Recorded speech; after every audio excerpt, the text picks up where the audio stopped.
તમને ક્યાંય પણ તકલીફ પડે તો અમને કહેજો, અમે તમારી સાથે છીએ। અને આવા પાખંડીઓ ક્યાંય પણ આવે તો તમે અમને કહેજો, અમે હવે કફન બાંધીને ફરીએ છીએ, એટલે કોઈ ચિંતા ના કરતા કે અને એને માફી માગી છે અને માફીને લાયક તો નથી જ, છતાં પણ માફી માગી છે એટલે મોટું દિલ કરીને ઠાકોર સમાજ અને અમે બધા એને માફ કરીએ છીએ। અને એનો એક કે બે માણસો જે બાકી છે એના વિડિયા નહીં આવે તો એ પણ કોઈ ગામમાં નીકળી ના શકે એવી રીતનું અમે કરશું। એટલે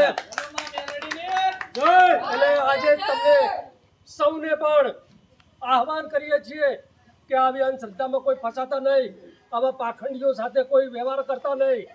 એટલે આજે આપણે આમ તો ગણીએ તો આખા આ અંધશ્રદ્ધાનો પર્દાફાશ કરવાનો છે, આપણા સમાજમાંથી અંધશ્રદ્ધા કાઢવાની છે અને એના મુહિમના ભાગરૂપી હતા।